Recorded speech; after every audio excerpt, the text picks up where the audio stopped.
Comrades, we will seal off the mines, whatever it takes. If it costs us our lives to destroy our enemy, so be it. Detonate the charges. We've no hope if they set off the explosives. Do not take this lightly. They're willing to martyr themselves to defeat us. I will end this. Okay, well, welcome back to the channel. One thing I have to say real fast is, for whatever reason, the audio just kind of cut out, didn't work this time. So I'm kind of going in here. You can probably hear the gameplay. You can hear a little bit of a stuttering sound, I think. And I think that's the audio flickering. I'm not sure exactly what that is, but the my audio didn't work. The game audio worked just fine. So I'm going to go ahead and just kind of narrate over what I did before.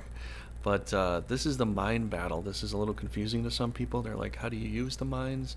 Well, you got to kind of go stand on those little cart areas where it says call station. See call station up there on the top right? You got to stand on a call station, and then you get an option to press left and right on your digipad or on your analog stick, and you can go to call cart if it's not near you. And if it is near you, then you literally just, if you're next to it and it shows all that blue, you just put your cursor all the way down to the other end, and it'll force you to use the cart and put you to the other side. And you got to be careful, because you can run over your own characters and the enemy. It does a considerable amount of damage, so it could kill one of your characters off, it might not. But you see how you got the action bar here? It's attack and item. It'll have another spot open, which you'll see soon enough, that'll show a little cart symbol. And if the cart's away from you, you can press on that and call the cart to you. So if an enemy's on the cart square, they'll get run over by the cart, essentially. That's kind of what it does. And any of those call station areas, that's where you can call the cart. That's the only way to call the cart to come to you if it's not near you. And just to use it, you don't have to go to the call station to call the cart. You just get on it and just slide across to the other side. But before we get into it, well, actually, now that we're into it, if you enjoy this, definitely give a thumbs up and subscribe for more. My apologies for the audio issue here, but I don't really know what happened. All I know is that it's not working, and I haven't had this problem before, so it must have been something else kind of bugged the system. I'm not sure what it is, but this is kind of a difficult battle, I'd have to say. From my perspective, I was kind of freaking out here a little bit when I was initially starting to play this battle, and it was it's just one of those things. If they're going to set off bombs randomly throughout the mine, and I gotta like slide on through and get to the other side really fast, or whatever, I don't know where the bombs are going to be, and I kind of want to get there with two people. The only problem with the cart is that once you get down there, you're down there with just one person. Then you got to call the cart back and drag it over again. And if there's two guys over there already pincer attacking you, that could be a very big problem, because you can die pretty easily in this game, as I found out. Now, while I'm doing this recording right now, I've already pretty much beaten the game in every aspect. I just have to put up the videos so far. And what I have to say with that is that the game difficulty spikes almost uncontrollably high.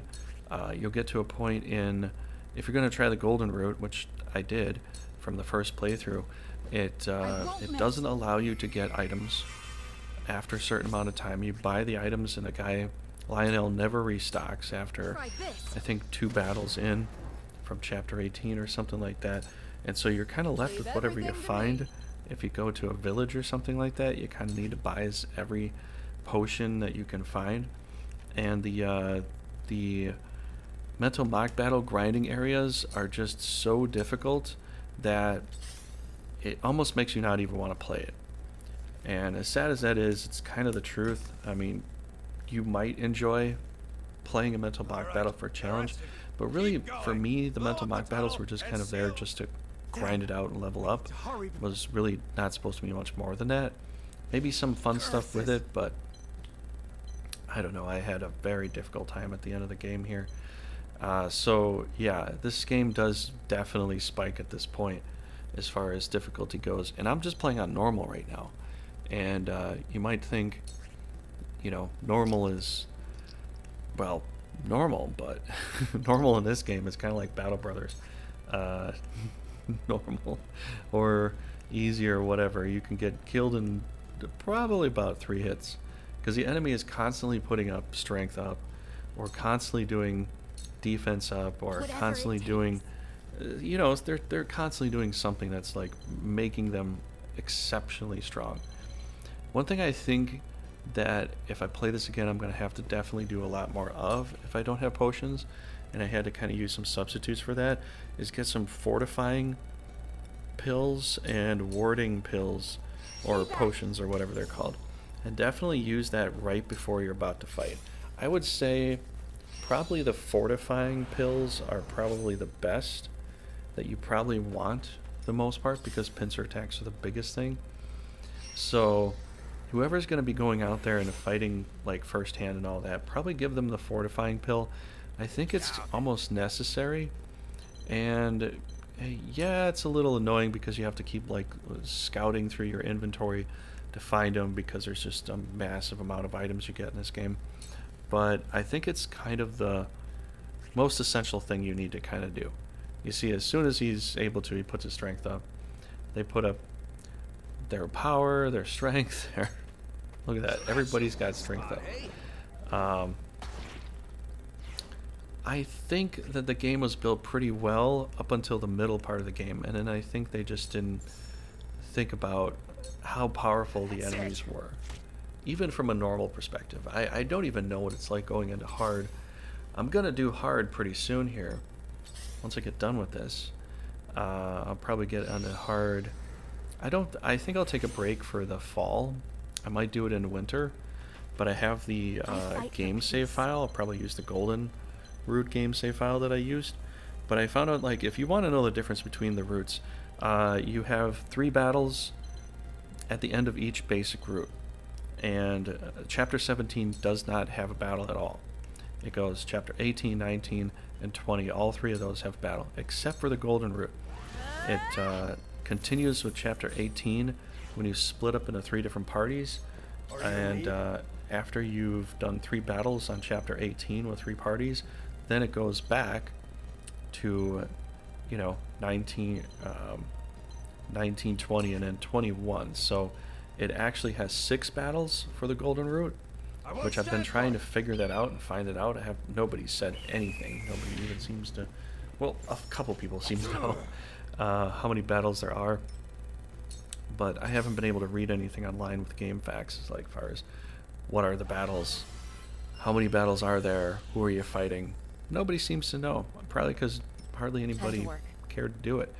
And I can kind of understand why. The difficulty spike is so high that even Twitch players and people I saw that were going to, you know, play the game and talked about it and all this and all that, they dropped the game like about halfway through, because the game gets a lot harder. Because it gets harder because you have to grind more, and the grinding itself is harder too.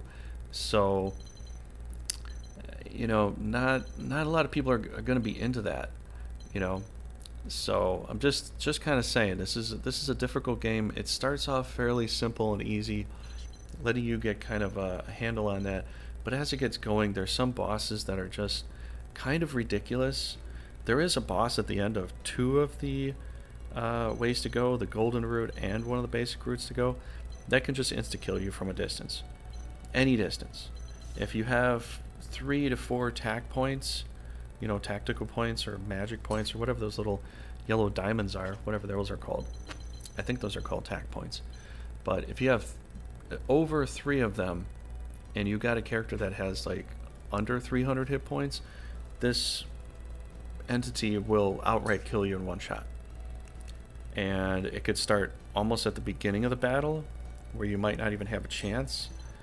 And personally for me, I think that's a very horrible way to build the game. I think it's a bad design, because why would you want to punish players for having the very thing they need to help them win the battle? And so it becomes a battle where you have to keep your attack points low, and you have to constantly think about that.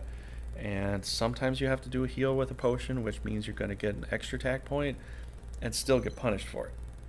So there's some battles in here that I think are just a bit too ridiculous, and it gets closer to the end game where it really starts to shine. And you don't know about that till you get there. But by the time you've done it, you've already went through about 80 hours worth of gameplay. And you're like, well, I'm already kind of invested. I guess I got to do it. And yeah, I just think there's a few problems with the game going late game. I had a lot of fun up until this point, and I still had some fun after that, but there's definitely some frustrating battles where, and you've probably seen some too, you'll probably see the rest of them as well, that you get going and it's just like, why do you want to punish the player this hard? I mean, we're not playing Battle Brothers here, it's not lose the game as soon as you start. It's not that kind of game. It's not like it's not like a Souls game where you're running around and your actions directly impact what you do, because it comes down to your evasive skills. This is just something that there's things that are completely out of your control, and have a Quitus point only bring back one character. Like going in further, I was kind of forced to use characters that had auto revives or auto healing abilities and stuff. So see, this is where I just move on down there, click on there, click where I want to go, and you just fly down there with the cart, just to interrupt what I'm saying. But when a game just has insta moves, or they can just insta kill you and stuff, I don't know, I personally don't enjoy that. I didn't enjoy it in Final Fantasy Tactics with the assassins, and but that was only just like one little part or two little parts, where it was really, really hard. And in other parts after that, I mean, there was the Wygraph fight where he turns into the big beast. But as long as you have auto potion set, you can kind of get through that. So there's a few battles in Final Fantasy Tactics I really didn't like. Really stressful. I didn't talk about it too much because it was only just a few battles. But in this game, after you get to a certain point, everybody's got strength up. Everybody's like a little mini boss. Everybody can kill you in 1 or 2 shots. It just gets way more frustrating than fun to me. And I just had to say that. I know I've been I kind of say that sometimes, but I feel like, to be honest with another player or something like that, I have to be I gotta kind of tell you how it felt to play the game. So you see, I just clicked there, drove the cart down there, walked down there, and put on a warding spice. I didn't really need to put on a warding spice, but I put on a warding spice because I thought I might be doing a lot of battle in there. I really didn't get to do a lot of battle in there. That certainly And some of these things in here, you don't really know what you're coming into. You don't really know how to play the battle yet. And so I'm pretty hesitant going forward here. Like, what should I do? I don't know. I don't know what to do here. And so, yeah, this one is a little crazy. This one will kind of freak you out. It wasn't really that hard after I looked at it afterwards, but during the battle it felt very difficult. It felt like they're gonna place bombs all over the place. I'm gonna be running around like a rabbit, and I'm not really gonna know what to do.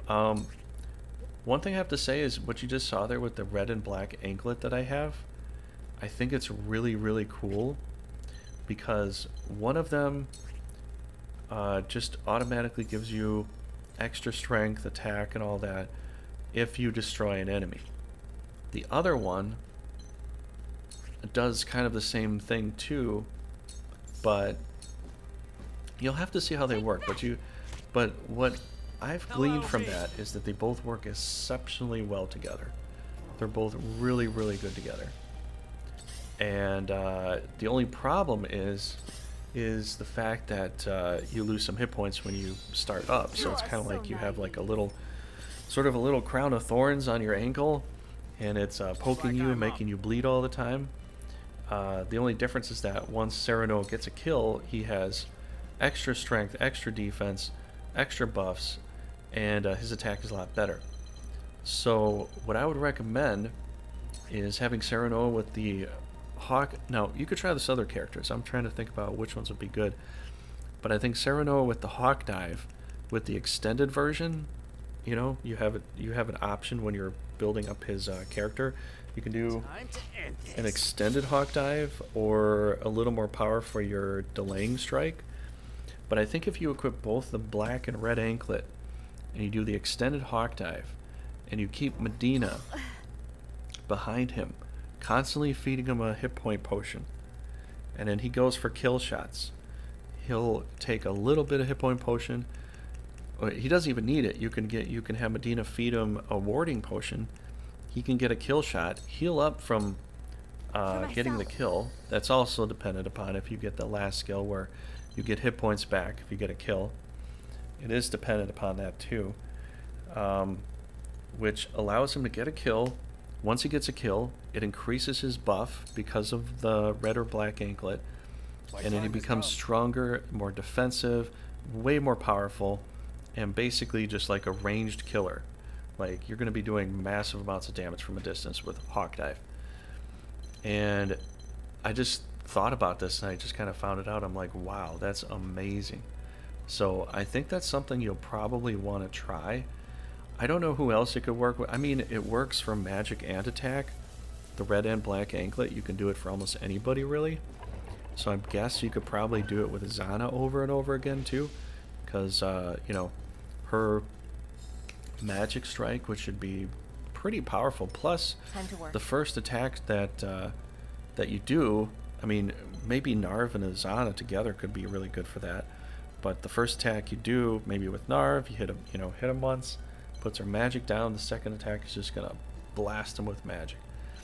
It's gonna do so much damage. So I don't know. It could work for magic. It could work for Cyrano. The reason I'm saying Cyrano is because that Hawk Dive reach gets so far, almost comparable to Roland, but Roland has to be in a straight line, and so that's the reason why I like Cyrano, is because there's not every time you can like line up your shot perfectly. And then sometimes there's those angles where you have to come in at an angle and you're like, oh man, I'm angled, I can't do anything.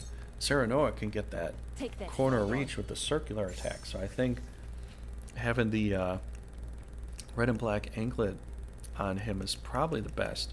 Now there's another anklet that you'll find later on in one of the maps. I think it's in a corner of the Wolfort property on the castle area, or in the town actually. And I think it's called the Obsidian Anklet. I think it's there. If it's not there, let me know where it is. But the Obsidian Anklet keeps you from getting tack points. Now, this could be good for one of those battles I mentioned earlier, where they kind of punish the player for having tactical points. And that's essentially what it is. It's one of the final battles. I don't want to spoil it for you and tell you everything about it, unless you already know. But the Obsidian Anklet will keep you from getting tactical points, but will keep your strength high. So that's just kind of a trade-off. You don't get any tactical points at the beginning of your turn, but you get extra strength. Now, you're probably wondering, who could that even possibly be good for? Well, Julius is probably one of the guys that I usually pick for that, because he can give tactical points to other people. But if you level him up, if he gets a kill, every time he gets a kill, he gets a tactical point for a kill. Count on me. Now, this could also apply to probably the Dawn Spear, probably Maxwell, because if he hits two guys at one time, he gets a free tactical point. So I guess you could try it on him too. It might make him really powerful. And yeah, the only reason I didn't give it to, I I didn't give it to Maxwell is because that's the point. He has to hit two guys in a row, two guys that are lined up. There's a lot of opportunities for that, but there's definitely times where with Maxwell I would just want to throw his spear very much like the hawk dive with Serenoa. I want to have that kind of range, so I don't have to be, I don't have to have the perfect alignment. It just lets me throw a spear at somebody, and then there's other times I want to traverse to a new area. So Maxwell's very TP dependent. He kind of needs it, but I found out with Julio that if he doesn't use his tack points and he just has them, let's say Medina's next to him, or if he gets a kill and he builds it up, he has a ability to increase his defense based upon how much tactical points he has. So he doesn't even have to use a tactical point. He can go up and use his basic attack or the best regards, which I think that's where he does a magical attack instead.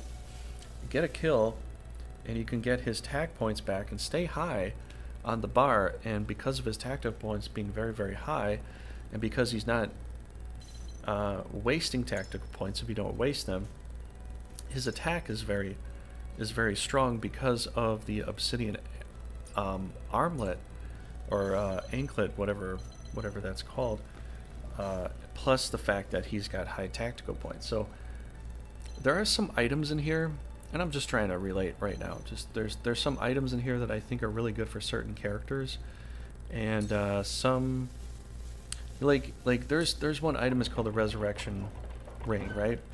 I don't think you can put it on a Roland, or not Roland, but I don't think you can put it on Maxwell and revive 3 times. I don't know. I don't think so, but it just says 1 free revive.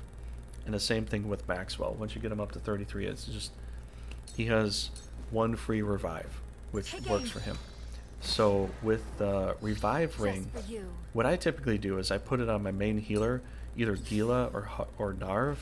And the reason I use Narv a lot more than Gila is because if I don't need to heal and I can go for any other kind of spell, I've got options.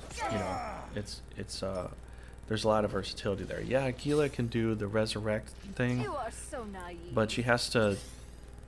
Every time I come into hard battle, I can do 1 resurrect, and then I feel like the rest of the battle I'm like freaking out for the fact that I don't have sanctuaries anymore. I'm just doing a basic cure all the time. It takes so long to do it, and if I just have her waste a turn, I have to spend a ton of items. And like I said earlier, some of these stages you get into, you wonder when they're going to refill the items. They don't. For like a turn or two, or maybe an entire chapter, you might not get an item refill at all. And then you got to do these mock battles, and you got to use the items in the mock battles, because sometimes you're not leveling up Gila or Narv or Hasabara, and you're leveling up Medina, and that's what she does. She uses items, and if she's just using tiny little hit point potions all the time, it's just the basics, you might not even survive, because it's not enough hit points for all the amount of damage that they actually do to you. So, My turn. I'm just saying, there's so many constraints upon this game that kind of force you to play it a certain way. And it's like, if you're going to go into these mental mock battles, you're going to have to either bring Gila and Narv, or Hasabara, and Medina is just going to have to be a fighter. You don't even get a chance to really use her potions very much, because if you burn up your potions, you get into a main battle, and I don't know, maybe I'm supposed to play all these battles with all the healers, and then the rest of them are just fighters. Maybe I should have done that. Maybe I just need a massive amount of healers for these battles. But even still, there's definitely times like Hasabara can't heal herself. Gila at certain times can't heal more than just one person. Narva always does a sanctuary, so you have to have 2 tack points to do a heal for that. You don't have like a well-balanced healer. Gila is the closest thing to that, but once you've sacrificed your TP for re-raise and you've done that kind of thing, then you don't really get a lot. Unless you have Gila and Medina together. And I guess those two could work together. Medina could give Gila a magic up potion, and then because of that she'd get attack point, so that Gila could keep doing sanctuaries. I suppose that's the thing. I don't know. Maybe that's the thing. Maybe the game is meant to be played with more healers. Like maybe you're meant to play with all the healers all the time. But then for the most part, most battles, you've only got 6 other characters you can use out of the 20 to 30. I don't know how many characters there are in the game, but you only get about 6 other characters to use because you've got to have all the healers all the time. I don't know. Maybe going New Game Plus, I don't have to worry about that because hit points and stats will be so high it won't matter.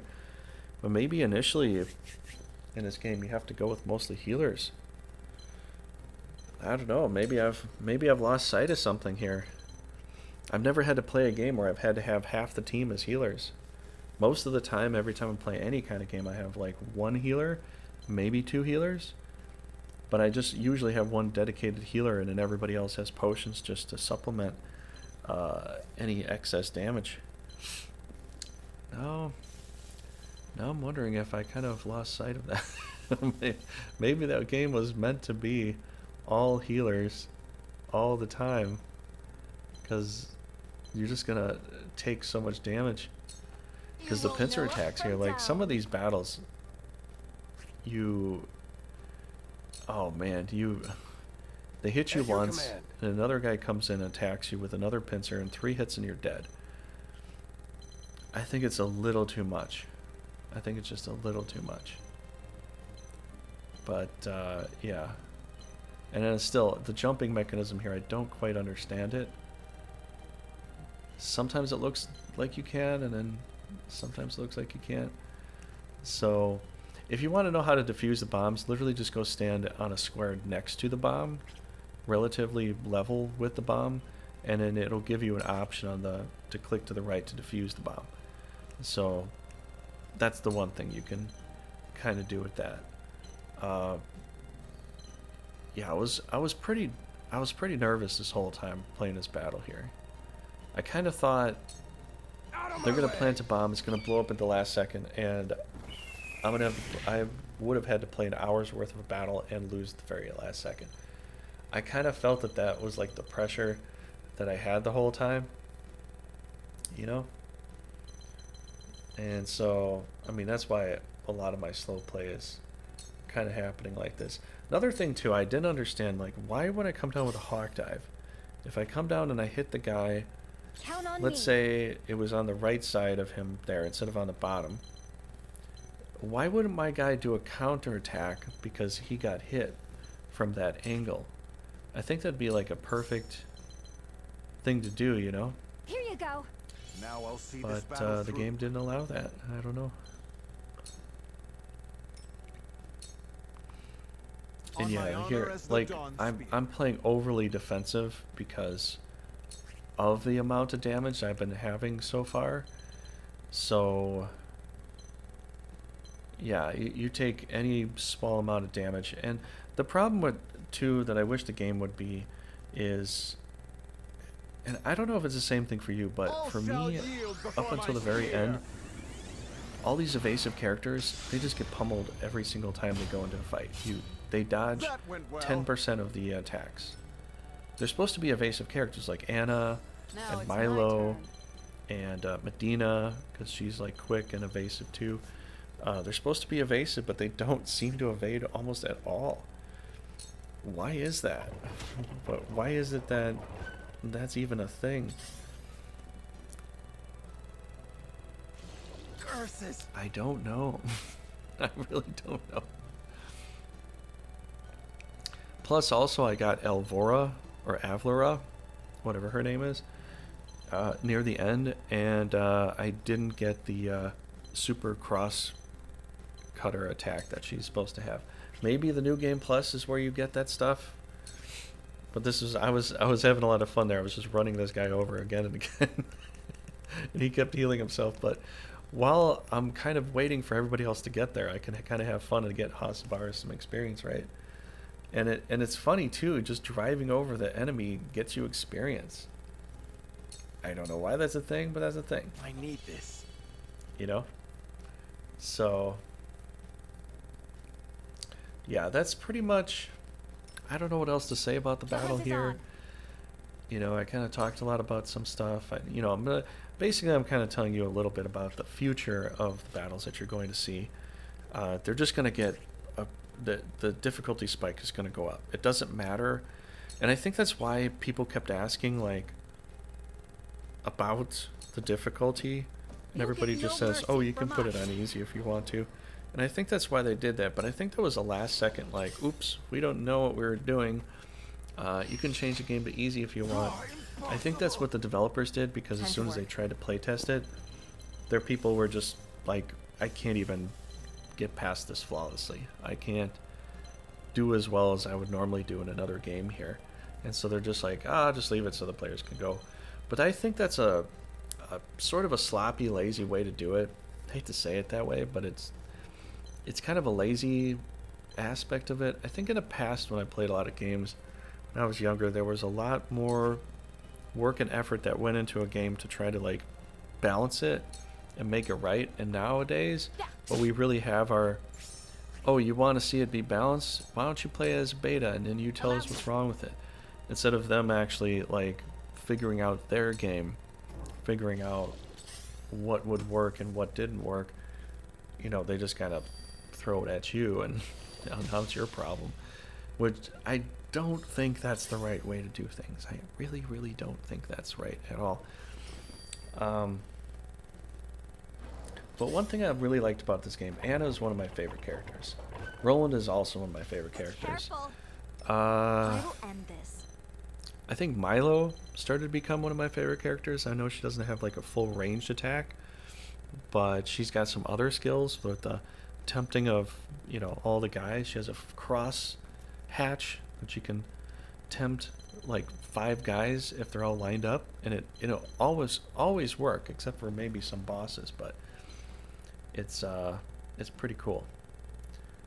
So one thing I've learned here, and blind will help to keep the enemy from hitting you, but not all the time. Sometimes they'll hit you when they're blind, and it's a little frustrating. But the one thing I found out, the one best thing to do for each character with their skills is, I mean, shadow stitching works great if you were trying to get a kill, like with a mage or something like that from a distance, because obviously blind isn't going to do anything against a battle mage, right?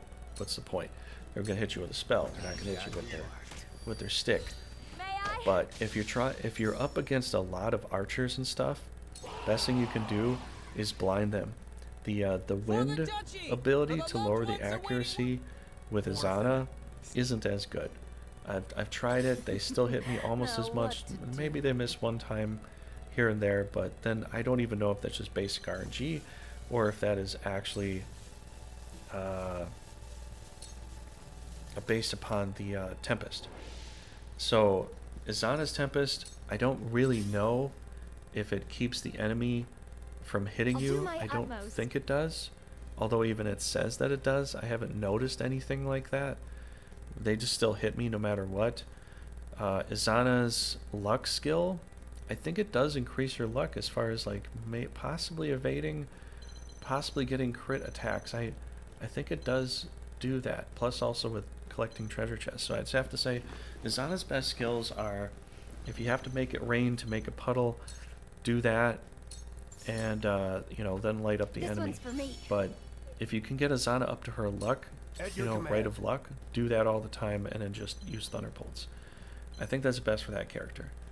For Piccolo or Piccoletta, I haven't gotten the switch ability yet. I don't see how that'd be useful though, because every time I put on a decoy and I put it anywhere near the enemy, they swarm on it like a bunch of fish going for a lure. Like, they really do go for the decoy. So as soon as they're going for the decoy, and then if you switch it, they might just go for you and just kill off Piccoletta, or injure Piccoletta, I mean, and then that's kind of sad. So really, Piccoletta's just mostly for making decoys, and then on the off chance throwing a ball at the enemy just to get a counterattack. Late game, Piccoletta's really not that strong. to really do a lot of damage. And I've only used her in battles where I kind of needed to kind of create the decoy, so I didn't get blasted with magic the decoy did. And it worked out great. The Eridor character, he does come very much in handy late game. Like one of the early battles you'll see later on, I started kind of complaining about him, like the shield didn't work and blah blah blah. But there weren't hardly anybody. There weren't a lot of people on the field. And what I found out with that is that if you think things are about to go bad, whether you actually get to provoke the enemy or not, if you're gonna get surrounded, you can go up, you can try to provoke a couple people or one person or whatever, and then put on the King's Shield or the King's Guard ability once he finally gets it. My turn. And the enemy that's gonna go right after you will likely target you, but every hit they do against you will be a miss. Or will be, you know, he's invincible for like he's invincible until his next turn essentially.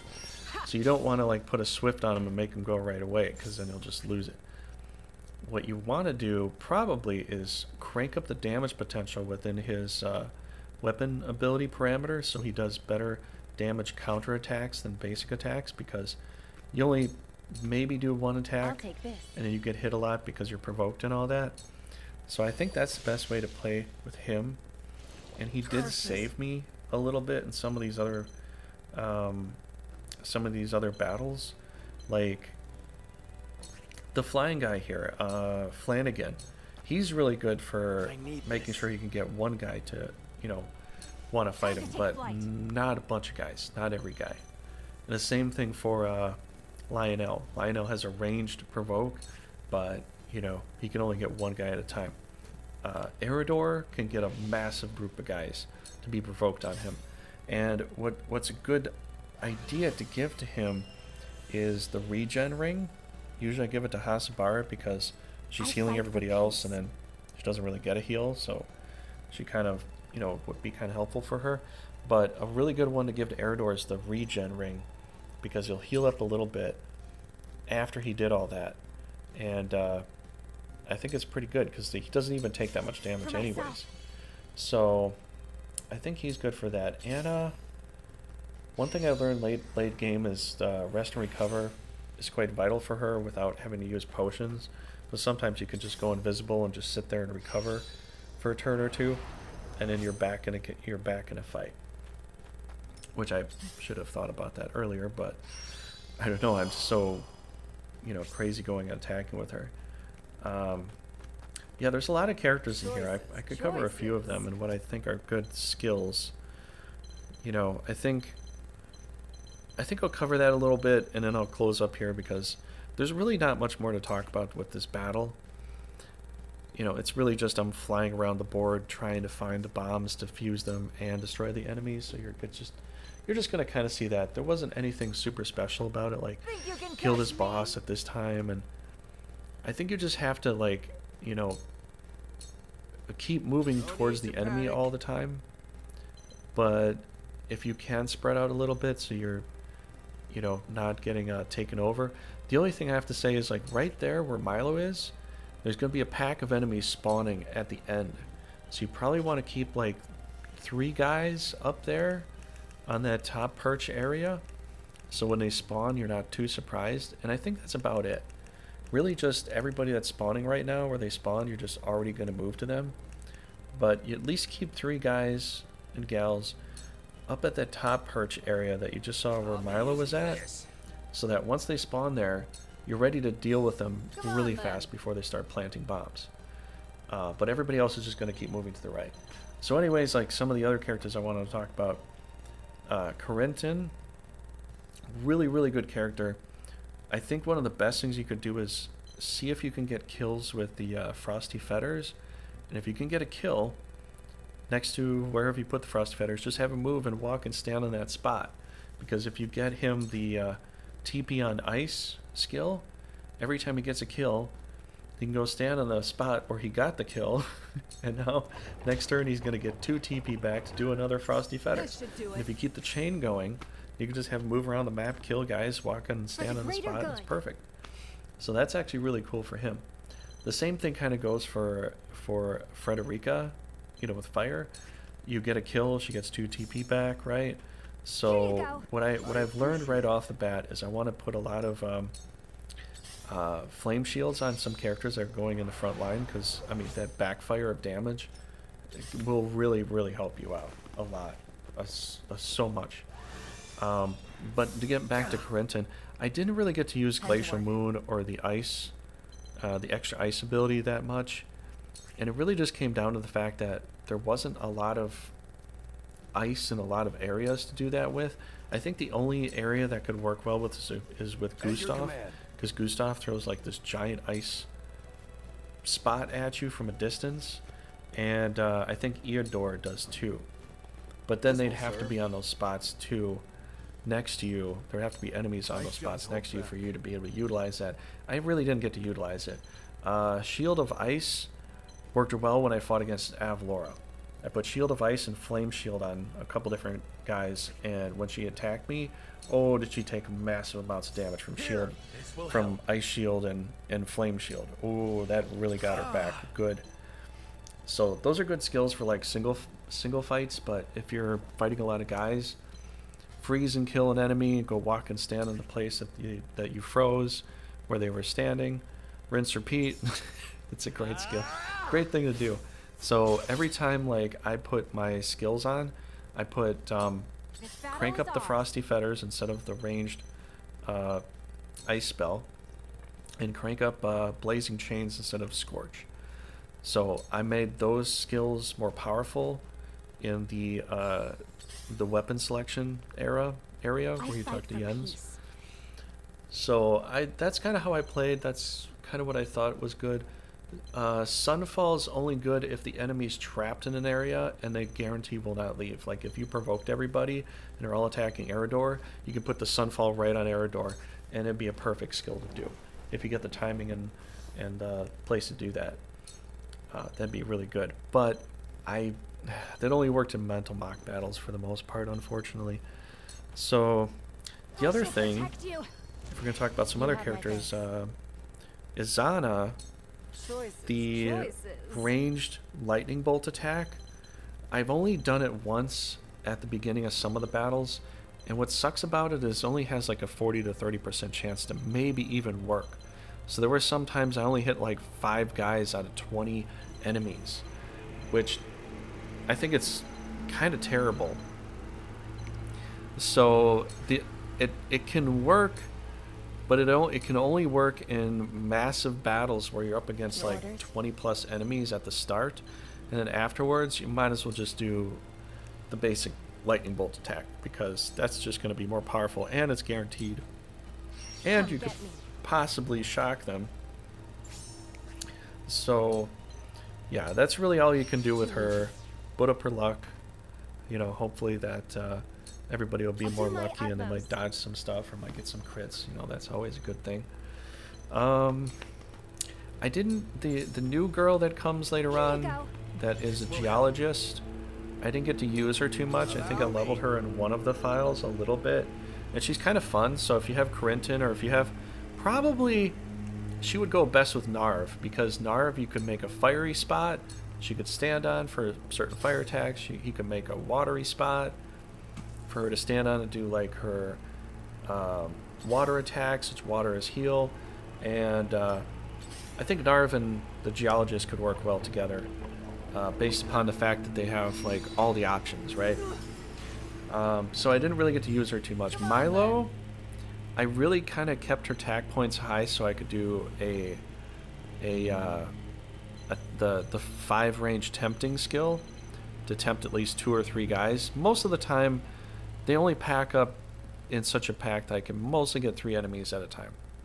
But if I can tempt a mage to go blasting his fellow allies, even if the tempting doesn't work, where they're just like, oh, I'm tempted, but I don't really want to fight my enemy anyways, and he just walks away a little bit, it's annoying and it's frustrating, and I think it's ridiculous and a little bit stupid, but at least it keeps them from doing something to you for that turn, so that you can kind of get other people to kind of like pull in and do some other stuff. So I usually like that, And really her poison skill, I do that all the time. I probably should have done more of her attack point down skill. I forget, I think it's blue mist or something like that, blue fan, whatever it's called. The green fan, whatever the green thing is called, does poison and a massive magic attack to the enemy. Works really, really well. So that's what I do with Milo. Plus, I have her jump all over the place so she can get behind him and do a super attack behind him. Sorry about the noise outside. We got massive lawnmowers. The other thing too, like if I'm going to talk about the archers, the Archibald's piercing shot, or not piercing shot, but inescapable shot, is one of the best things in the game. And usually when I'm playing, I usually try to do it against a battle mage or a healer that's at a distance, that's trying to keep their distance. He has such a huge range of distance with that. It's unbelievable. Curses. It's really, really cool. Huet's, I think, set sight. I believe it's called set sight.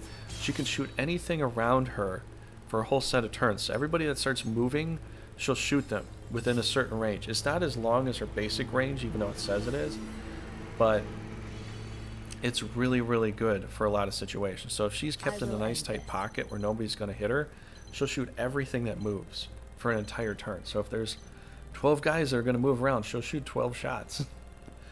It's best if you do focus first and then you do set sights to guarantee she's going to be able to hit those targets, though.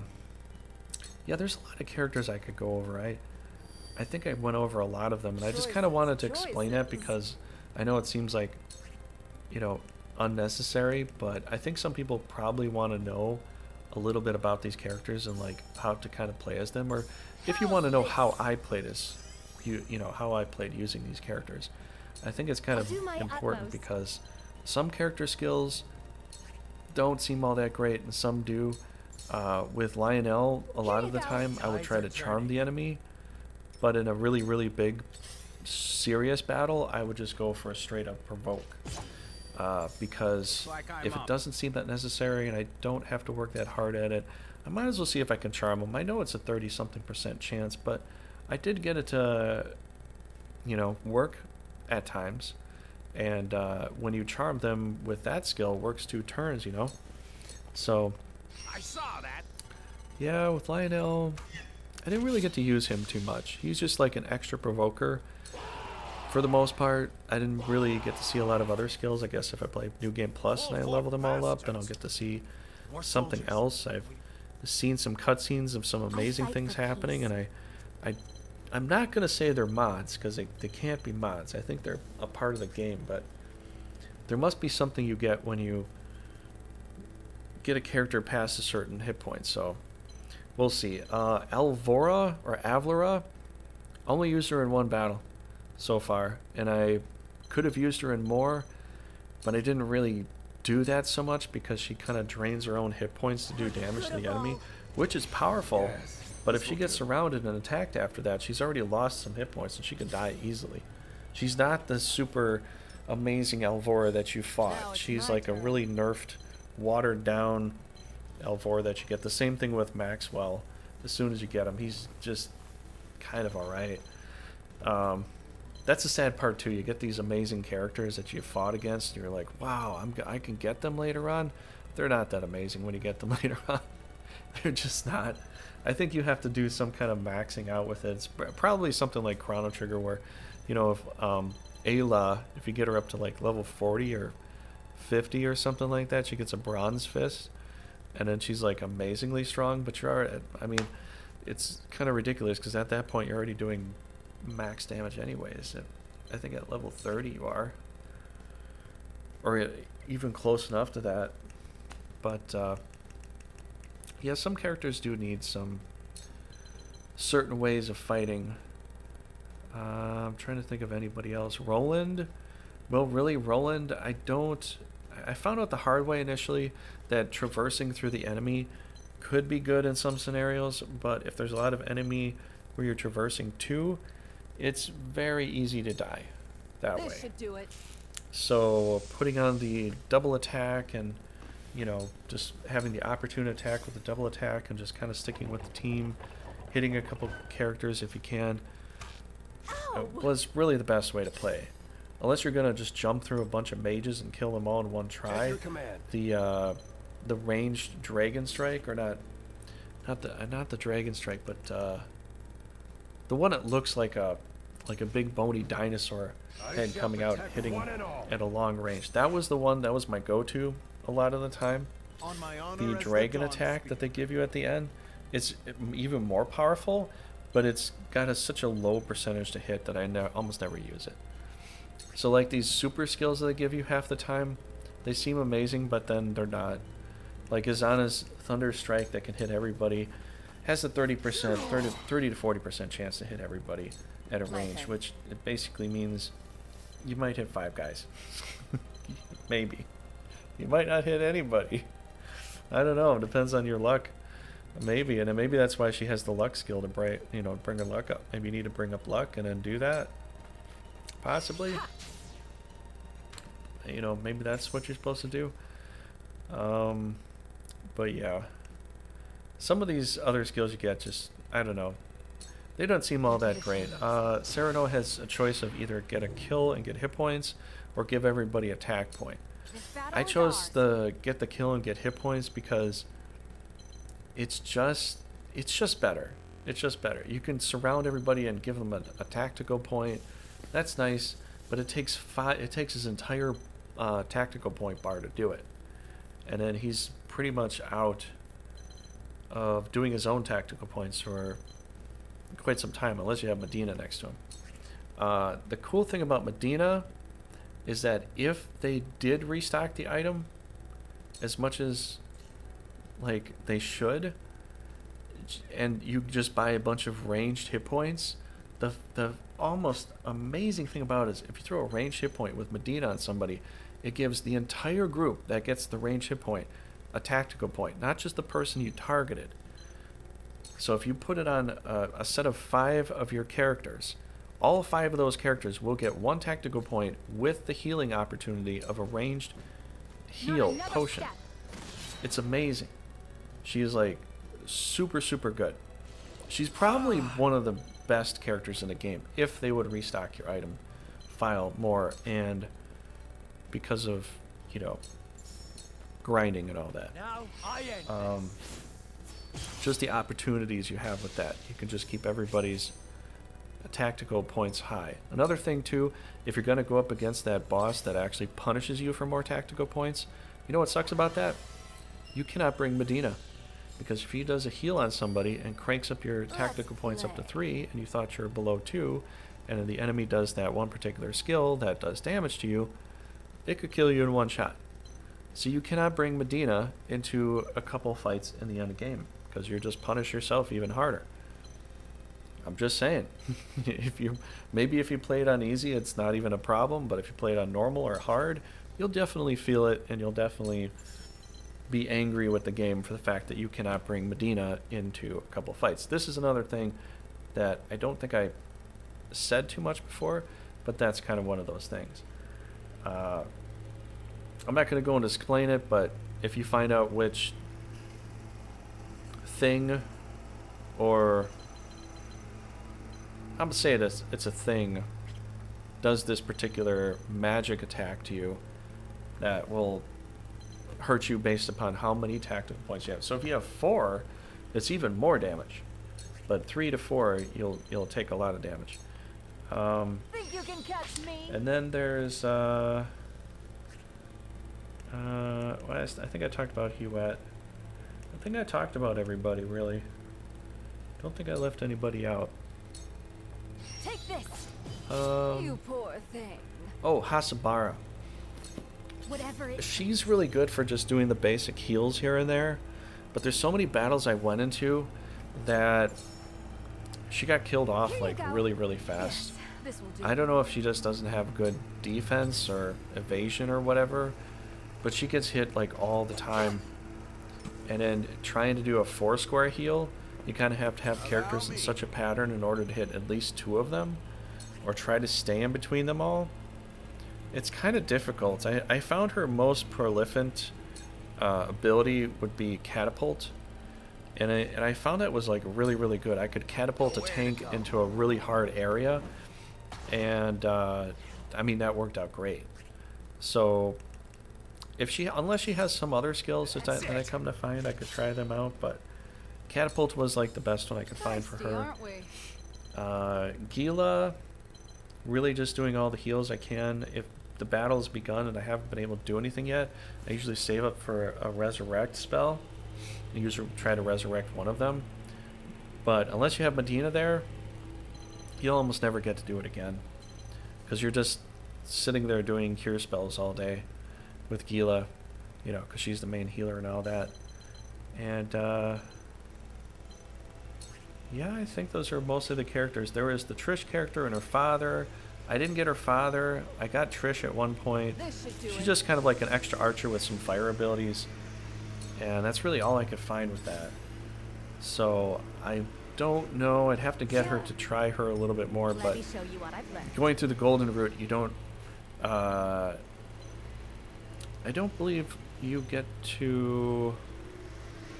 I don't believe you get to have her through the golden route. So I'd have to play through it again and try to find the other characters. But yeah, a lot of characters are fun. I just think that I think they could do some fixes and changes there. I think what they could do to help the game a lot more, if they really wanted you to grind as much as they do, is to make sure the potions and items are restocked, or at least in the mental mock battles, because it's just a mental battle, it's not a real battle.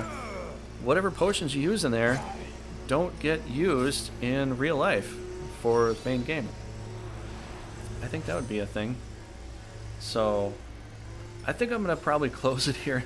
It's getting a little noisy outside. This, oh man, I can't believe the audio didn't work for this. That kind of sucks. But I think I'm gonna close this here. It's gonna sound a little, you're gonna hear a little choppy sound sometimes, but you can hear the gameplay still. So you'll still get to see what happened. Essentially, I was trying to figure out whether to go over to the bomb, defuse it, or stay put, you know, because every time you have two characters coming to your one character, good chance you're gonna, you know, kind of die in this game, especially with the basic game. This is not New Game Plus. So when I get to New Game Plus, I'll play the hard mode, because I think maybe hard mode was meant for New Game Plus. And we'll see how we fare from there. But thanks everybody for watching. If you haven't already, definitely give a like and all that. I think all the rest of the videos do have audio. I think I checked them all and they do. But for whatever reason, this one just, I don't know what happened with the audio. I can't say. I must have had something, maybe a power failure in the capture software itself, and something happened with the capture software. It's something happened with the audio and it failed. So I don't know. I haven't seen it happen again. So hopefully it won't happen again. Maybe it's some kind of glitch. But next video, I won't have to record over this because it should be good audio, I would think. So, all right. Thanks so much for watching this. You can watch the rest of this. You'll see me talking to myself because I think I'm talking with audio on, but I'm not. But I think the rest of this goes quite smoothly. There's only, what is there? There's only like 10 more minutes here, and I think things start to speed up here because, you know, we've got some stuff under, kind of under control. Time to take flight. So, all right, I'll see you in the next battle video, strategy nights. After this, I'll have to think about what I'll want to do as far as the game is concerned. But definitely the Dawn Spear is pretty awesome. You'll like using the Dawn Spear. This is his main skill that does, you know, a good amount of stuff. And yeah, he looks really awesome when you level him up too. All right, thanks so much for watching. Go ahead and watch the rest of 10 minutes here if you want to see how I defuse the bombs and take care of stuff. But you're also going to probably see some people pop up probably in the middle of the stage there. So, all right. See you later.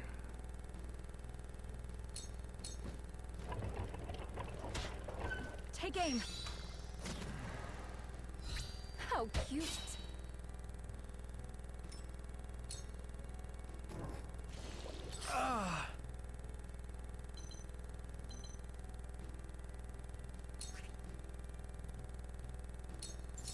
Now I end this.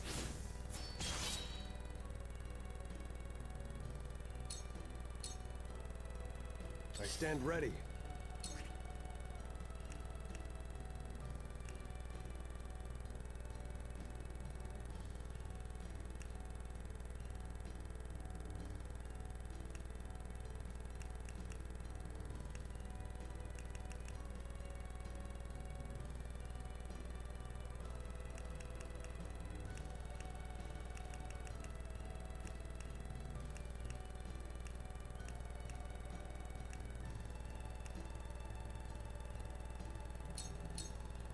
This will serve.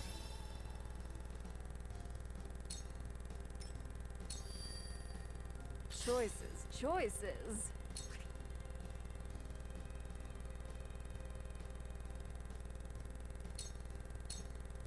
Light as a butterfly. This bout is mine.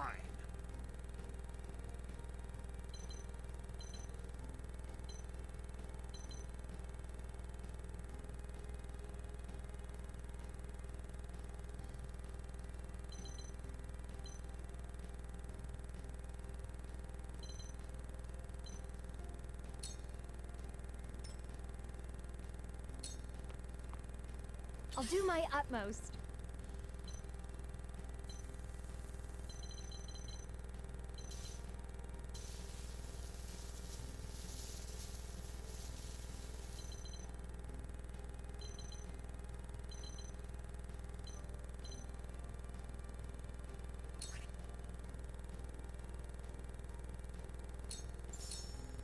Here you go. This will help.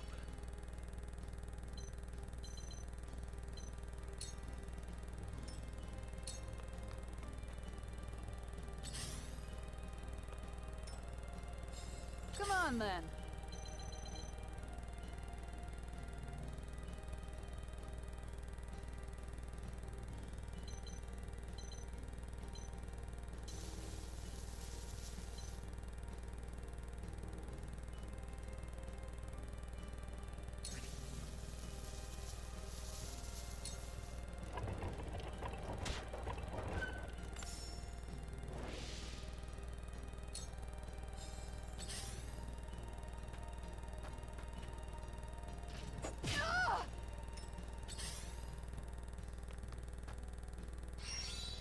Oh, impossible! That's it?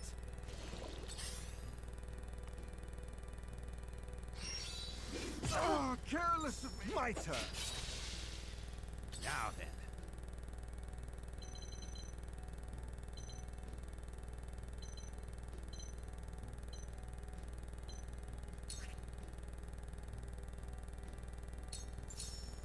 Time to end this.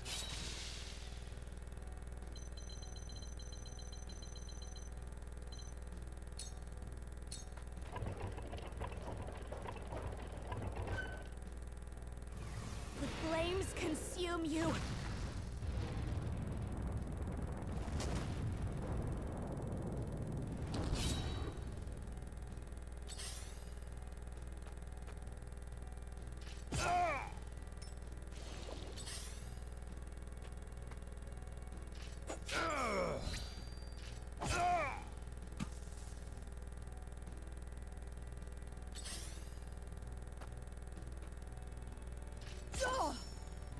I will end this.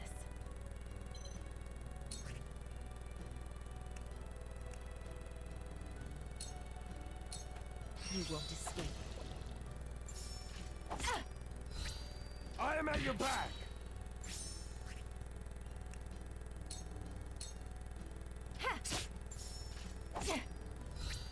Taste my shield! It's for life.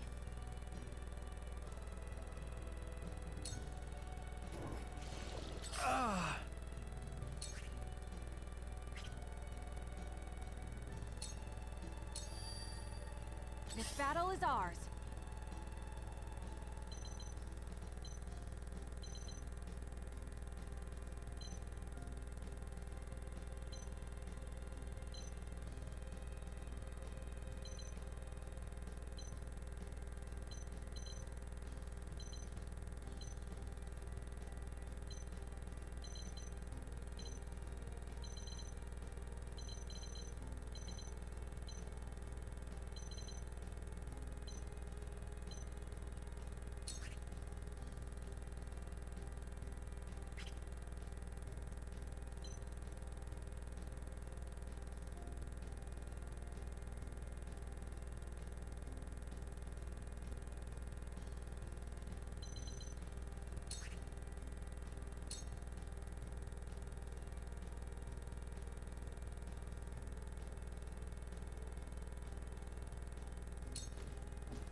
If I still breathe, I still fight.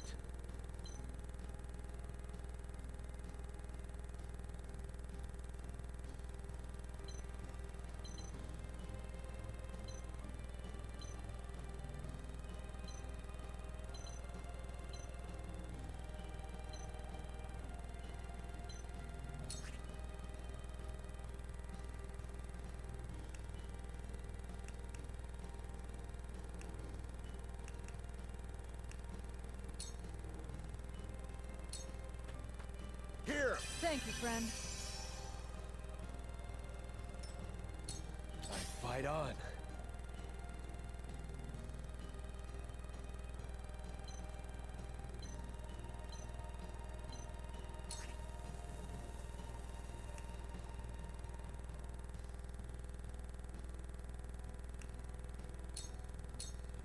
Take this. My apologies. Let's play.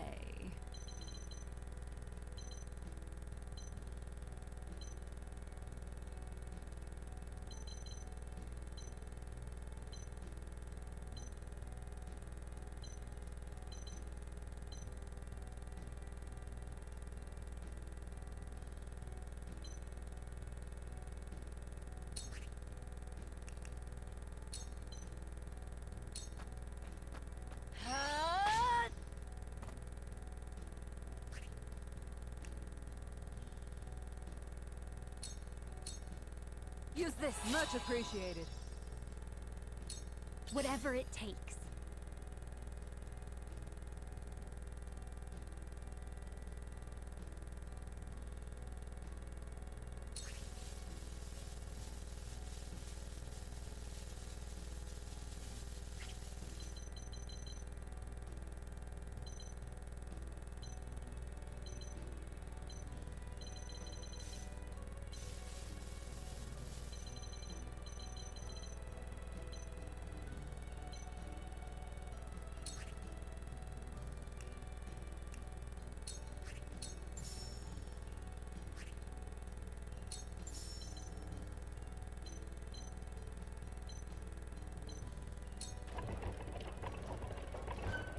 Here you go.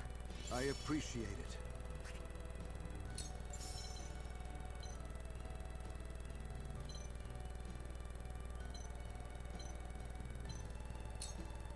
Here you go. I'm just getting started. I will end this. Ha! I am at your back!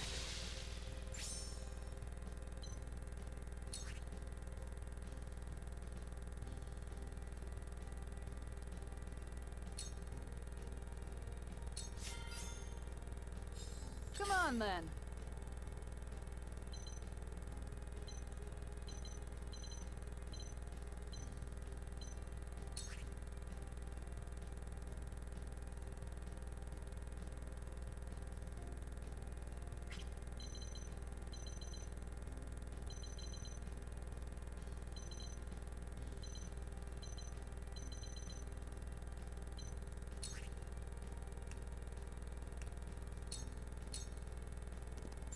Ain't over yet. Thank you.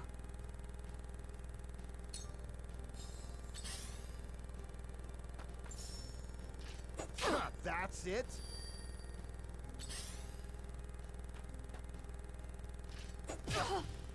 They got I will me. end this.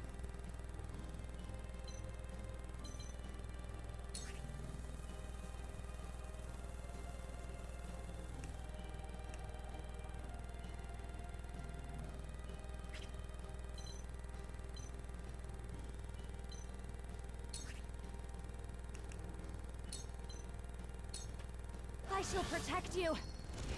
Yes, this will do.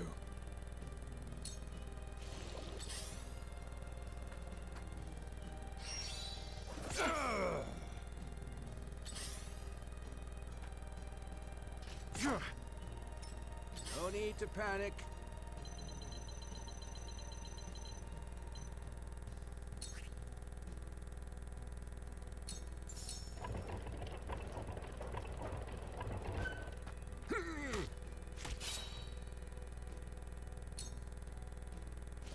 Curses!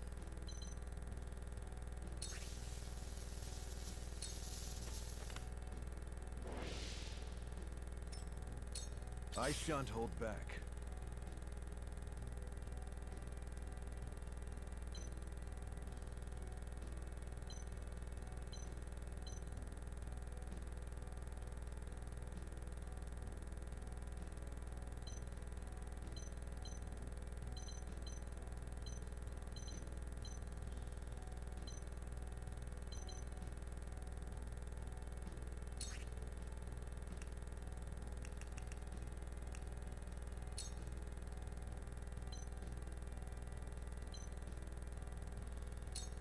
All shall yield before my spear!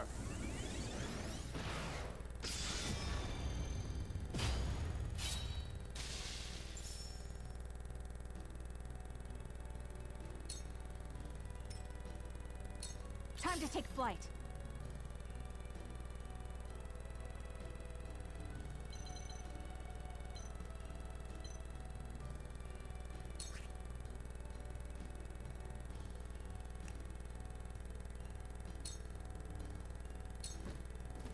From this range. Once more! That went well! For the greater good.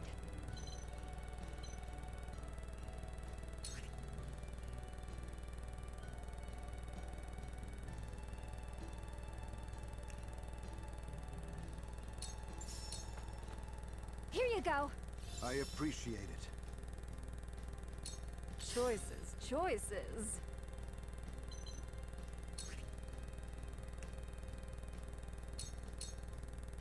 Light as a butterfly. My time has come.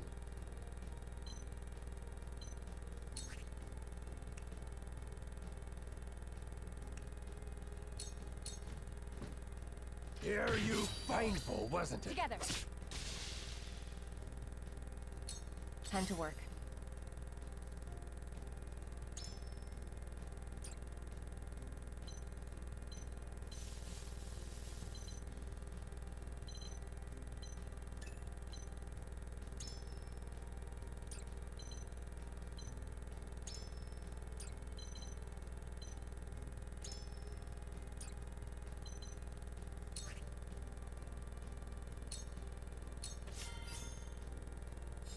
Feisty, aren't we?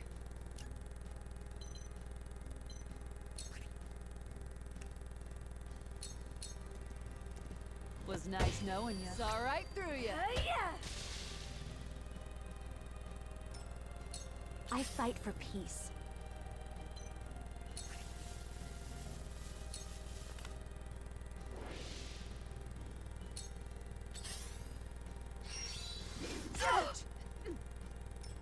No need to panic.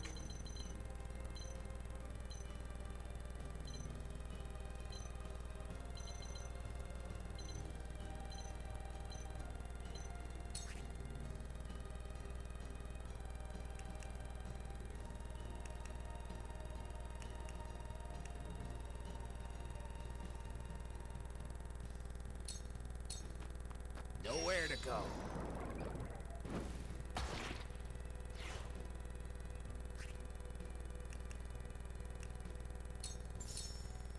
Slow. Absolutely wonderful. Curses!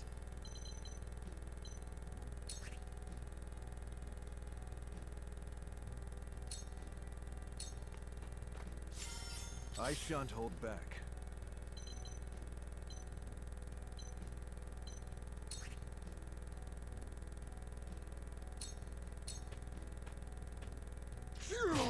That went well. Let me help. I'll do my utmost.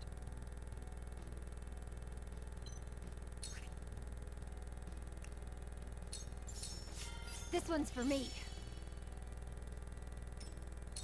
Let's play.